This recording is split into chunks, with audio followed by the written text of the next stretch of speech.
What's up, y'all? Welcome back to Have a Good RC.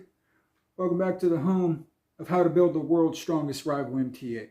Don't let the internet rumors fool you. This car is robust, durable, and boy, when you get all the little kinks worked out, this car right here will do some magical stuff for y'all. So today's episode, we're going to do some suspension upgrades. We got some problems that have kind of been pushed off to the side, so to say, on the upper camber links. They got a few problems. They kind of split under pressure and whatnots. And I've had this idea in the back of my head for about a year now. And good old Mitt, he decided to light the fire under my ass and get me motivated to put this out there, try it, and get going with it. So Mitty, this one's off to you. The car's dirty because I just came back from the first test of it. So far it went well. The test went so well, ignore that, I broke a pin. The test went so well on the links that I'm going to go ahead and decide to do the rears for the next test. Now you're going to get both tests in this video, okay? This video, I'm going to show you how to do it. I'm going to show you the options on how to do it. And then I'm going to show you the results of the car actually performing with these modifications, okay? So the first thing, the easiest thing, the absolute easiest thing to do and the cheapest thing to do this modification is you're going to need to get some M3x20 screws, the Allen heads, okay?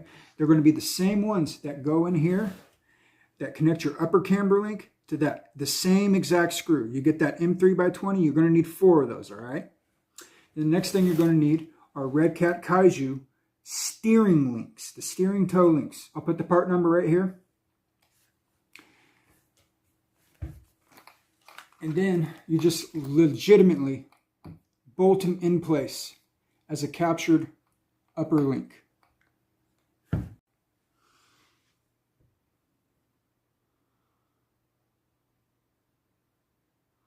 And they will look like that. Now the other option you have is a lot of people who are getting their cars, they're getting their cars with service packs nowadays with extra of these, okay? In total, you're going to need 8 of these rod ends. You're going to ditch these. These are going to go bye-bye, and these ones are going to go bye-bye. And then for the uppers, you're going to need 65 millimeter length turnbuckles. I'm going to use the arrma 65 millimeter turnbuckles, just like I did in my steering links, and that will work.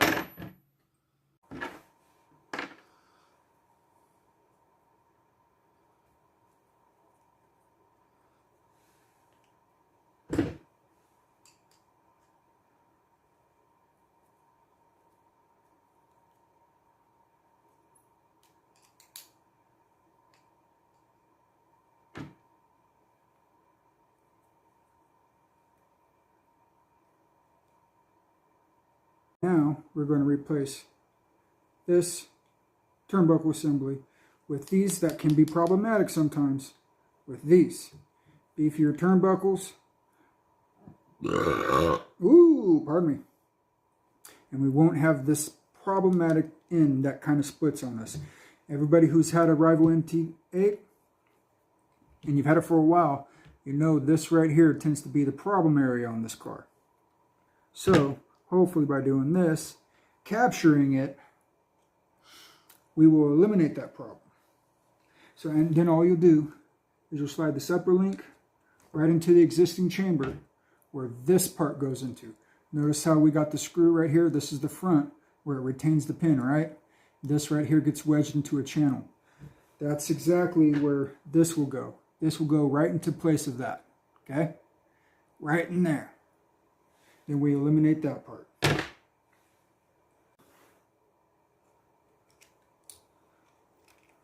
And you could do this part by hand.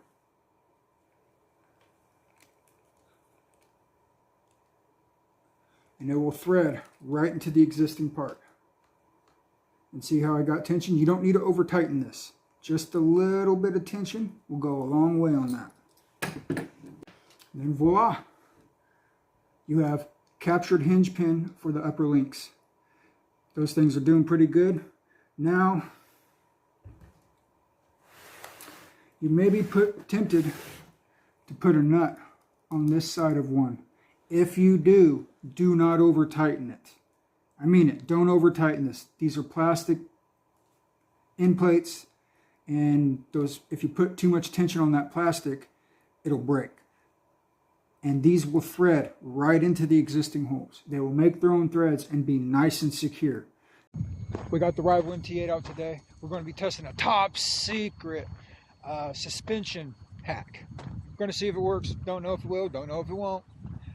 You know, there's a lot of times there's only one way to find out. And if this works, we can get captured hinge pins and get rid of some problematic rod ends on the MT8.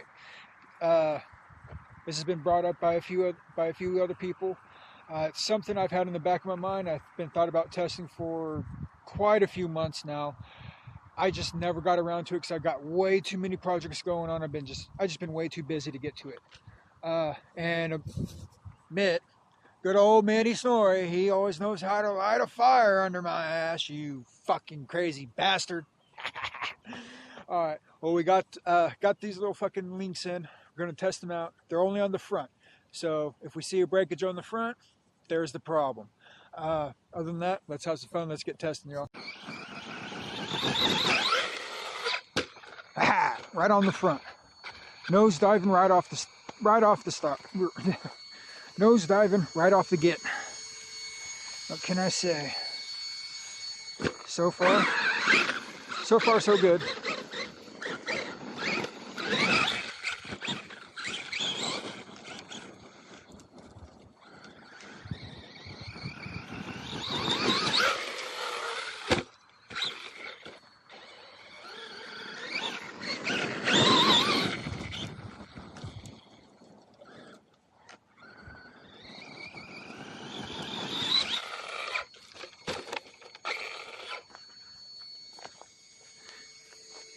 Ring.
Ooh, had to sneak some throttle right at the landing.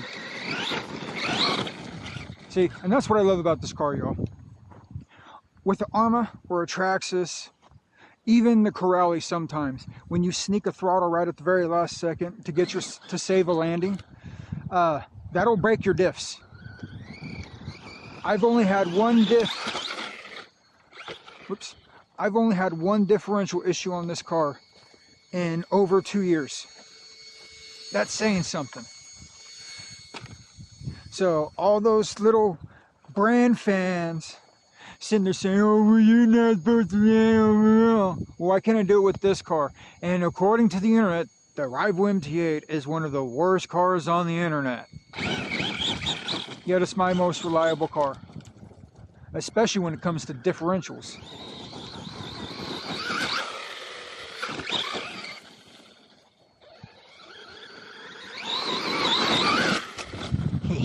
I love this little car. This little car just rips. Oh, stuffed it. Yeah, I know, some of y'all are probably wondering, where you been? Life's been happening. I've had a lot of projects in the background. And then to top all the things off, I've been having camera issues. Once I stopped having camera issues, ended up having freaking device issues. Oh.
Alright, y'all, so we're a few battery packs in, and as of right now, the rears are looking good. The rears are fine. No bending, no sign of extra stress, no breakages on the tabs that I was concerned about, no backing out of the screws. Everything's fine on the back. Now for the front, y'all. Okay, I hope you guys can see this on the camera. This link right here, the turnbuckle bent where it went into the link, okay? Now this is why I wanted to test it. And this is why I tested both at the same time. So we could see in real time and have a real time comparison of what will be the best option. Now here's the problem. To do the arrmas, it's double the price of doing the Red Cats. The Red Cat stuff is cheap, but as you see, it's already bent. This wheel, this one right here is already bent downwards. I can still drive on it, that's fine, it's not a big deal. I could do a little bit more bashing and finish off this last battery I have. I got one more battery for the day. And that's not a big deal. I'm not worried about that. What I was more concerned with were these tabs right there. These were my big concern, these tabs.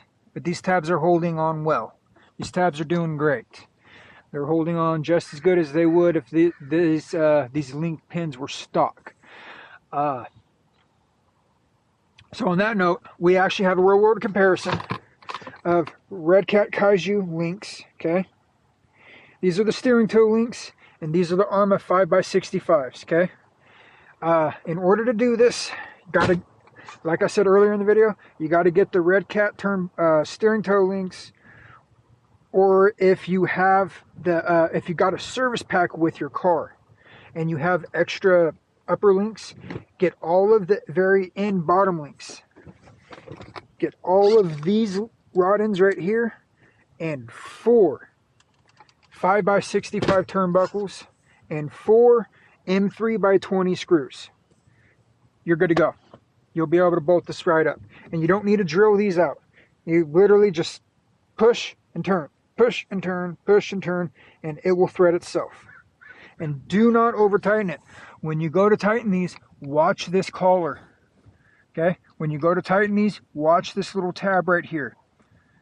Do not let this tab start bending when you tighten it down. If it bends while you tighten it down, loosen it up. You do not want to put this piece in a pre-stressed condition that'll make it break more easier. So if you have it already bent because of how tight you put it, it's going to be pre-stressed. You don't want it to be pre-stressed, okay? So if it's pre-stressed, the very first hit it takes, it's going to break, okay? And that's going to be my conclusion on this link swap. You can do the Red Cat stuff, but as you can see on these medium-sized jumps I'm doing, these are medium-sized jumps, okay? I'm not getting my biggest error out here yet. I'm doing very common jumps, very common abuse. This is typically the stuff a huge majority of people do when they go out to construction site bashing. The only way you're going to get much harder than this is if you're going to really jump like 15, 20 feet in the air, or if you're going to go to a skate park. And I'm very confident the arrma ones will work. Red Cat ones, not so happy with. Not so happy with. I mean, this is battery pack number 5. And that's where we're at right now. This link is bent that way. Oh, you can't see. Yeah, that link is bent. See if I give you guys different angles on it, if you'll be able to see a little bit better. Anyways, so there it is. That's my conclusion. All right, y'all. So what do you think about the turnbuckle mod? You guys think this is going to be a good addition to all the MT8 mods that we're doing on these cars, making these things beefy as we can? Personally, I think it's going to go a long way. It's going to eliminate that upper link where it likes to split all the time on the very outer edge. They always split right there. They always split right there. Eliminating that should help out a lot. So if you guys have any questions, leave it down in the comments. I'll be sure I answer them as quickly and as thoroughly as I can.